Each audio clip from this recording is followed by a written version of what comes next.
What's up, everyone? It's your boy Norin Radd Rating here, bringing a new video today. Today I'm going to be doing my spoiler discussion video for Watchmen, the TV series that came out in 2019. It's currently on HBO Max. That's where you can check it out.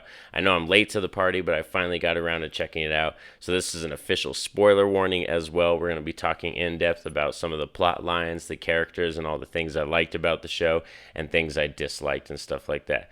So let's get down to this. Roll it.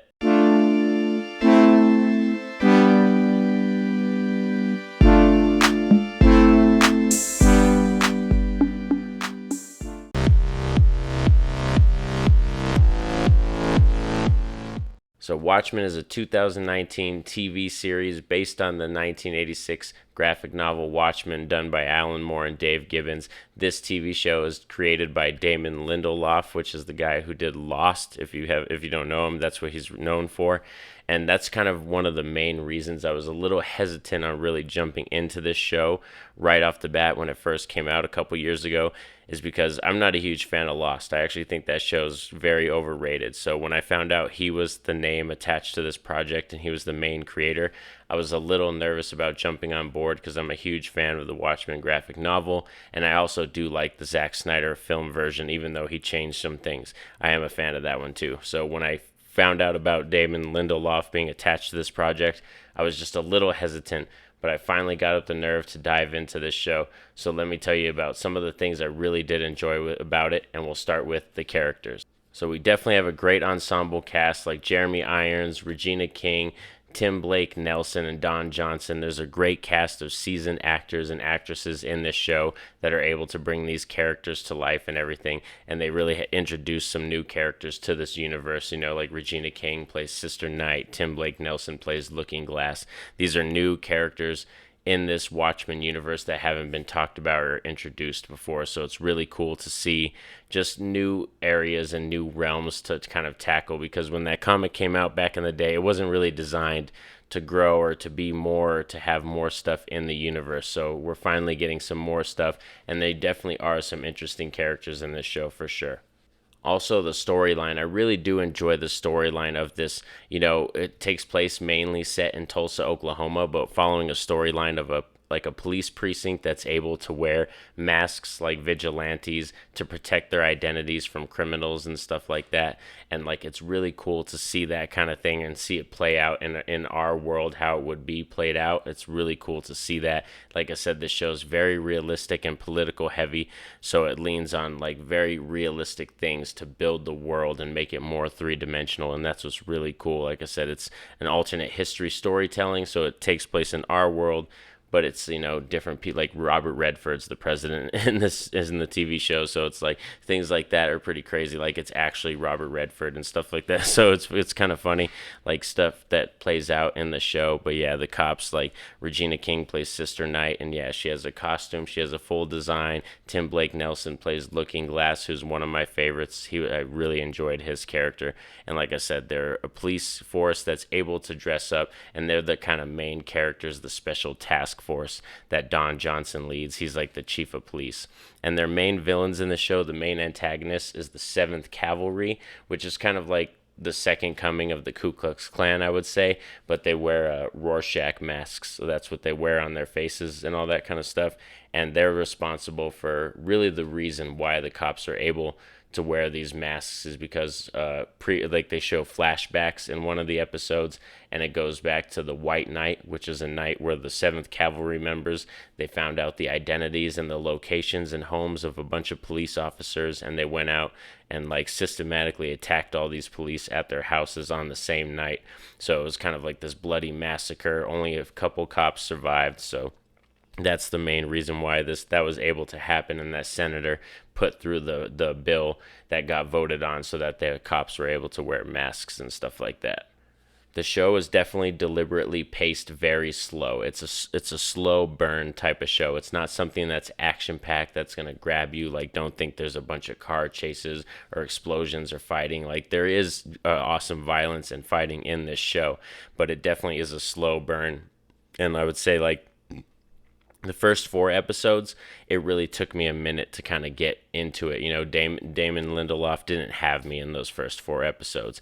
The first 4, I was kind of like, I'm feeling, I know where this, I kind of feel where it's going, but it wasn't really grabbing me like I wanted it to. And then the fifth and sixth episode happened, and those are my two favorite episodes once we dive into it. And those ones really took off and really were the ones that sank me into finishing this show. So, like I said, those first four, it's a really slow burn, very exposition heavy, and showing you background stuff and flashbacks. Like, there's really no peaking point, like at that point, where it's kind of giving us the realm and the characters and building that universe and introducing us to that world. And that's kind of what it does for like the first 4 to 5 episodes, and then it kind of really takes off. We get into like the middle arc, but then the climax, once we get to that climax part, I feel like the last 2 episodes it rushes a little bit. I really do like episode 8, but I feel like there's 9 total in the show, and then I feel like the ninth episode they rushed it a little bit, and it kind of came really fast. They had to wrap everything up, so I feel like that's the only thing that sucks is like there were some storylines in the show that were really great, like Regina King, Sister Night, her finding out about her grandfather and that he was Hooded Justice from the Minutemen, and really her, origin of where she came from, because she really doesn't know like a lot about her family history. So that's kind of her character arc in the show and everything. So that storyline is really cool. I love Tim Blake Nelson's being that he was one of the people there at Ground Zero when Ozymandias teleported the psychic squid and dropped it on New York. So it got that really cool feel of being at Ground Zero kind of thing. Excuse me.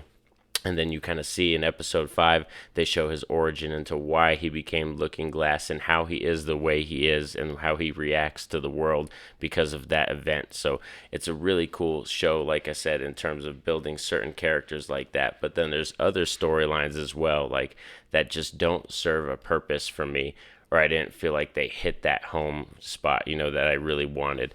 Like the main one is Ozymandias, played by Jeremy Irons. I really didn't like his character in this show at all. I like him as an actor, but I really didn't like his character. I found him kind of annoying, and I feel like his spots, like his scenes and all the stuff they did with him, I feel like were more just like kind of filler things, stuff to just pad it to make it longer.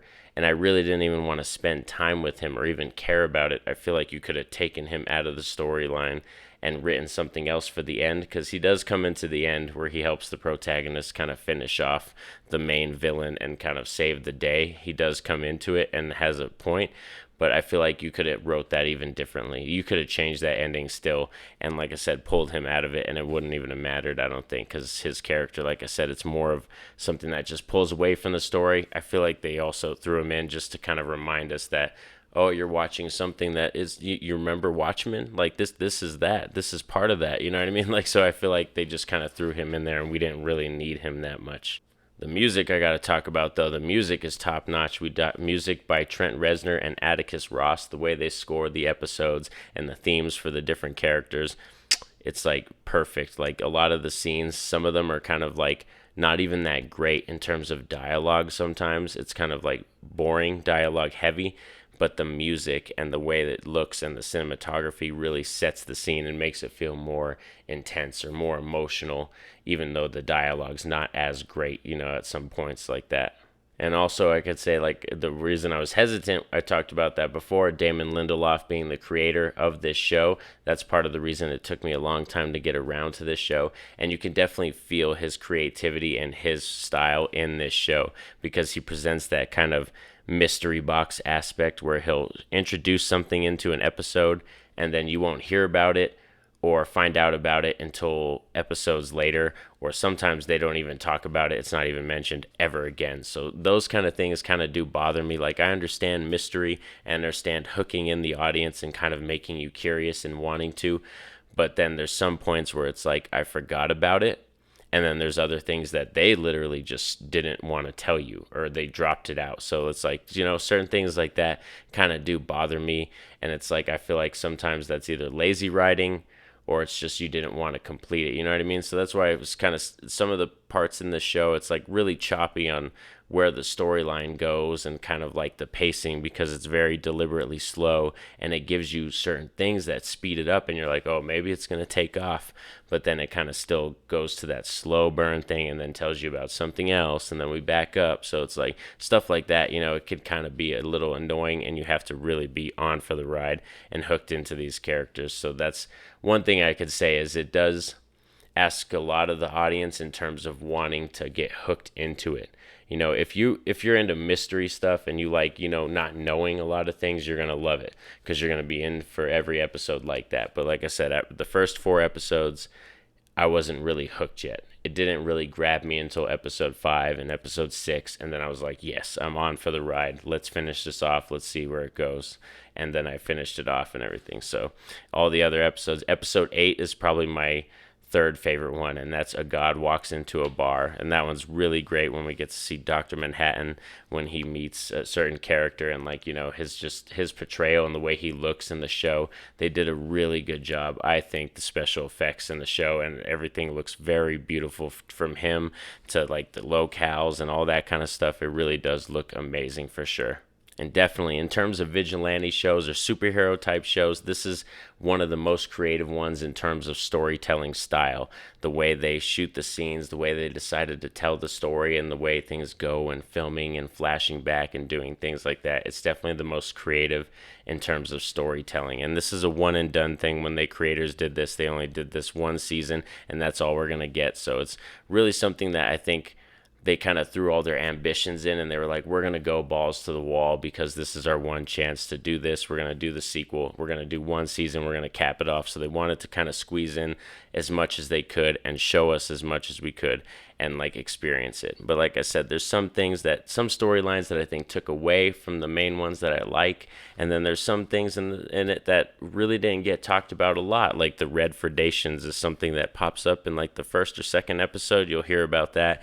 And it's something that Robert Redford as a president does, where he loans out money to people who were, involved in like vicious attacks from the 1920s on their families and people that are missing, and he gives money out to them to use. So it's like, it's got really political heavy storylines and things like that, but they get mentioned but not talked about as much as I wanted to. And then, like I said, the story goes into other places, and there's other characters that kind of pull away from those storylines and stuff like that. So it does feel a little scattered, like they tried to cram too much into the one season. But like I said, it still is an enjoyable ride. I think it was a pretty good sequel to the comic from the 1986 comic. I think it's really good. It kind of feels that vibe. Like I said, you heard about all the things I like, those ensemble cast characters. Like I said, Looking Glass is probably my favorite new character in the show. The music, the style, and the way it looks, very beautiful, top notch. I just feel like it was kind of clunky a little bit in some areas, very, very slow paced. And like I said, some of the storylines I feel like take away from the ones that I actually want to hear about. But overall, in my book, Watchmen, the TV series, is going to get a 7.5 out of 10. It's still an enjoyable watch that I still definitely recommend you dive into, especially if you like superhero shows or vigilante type TV shows. You're really going to like this show, you know what I mean? I think it's going to grab you, because just the visual storytelling and the way they do the things in the show, I think it's going to keep you interested and really give you something that you haven't seen before on TV. So thanks for hanging out with me, guys. I hope you liked this Watchmen spoiler discussion. Hit me up in the comments section. Let me know what you thought of the TV series if you haven't seen it yet. Definitely go check it out, and still hit me up in the comment section, because I would love to hear from everybody. Tell me what you all thought of it, and give me some ideas on what you want to see for my next videos and all that kind of stuff. I'm always there. Hit me up on my Twitter or my Discord. Have a safe and happy day, everyone. Peace out.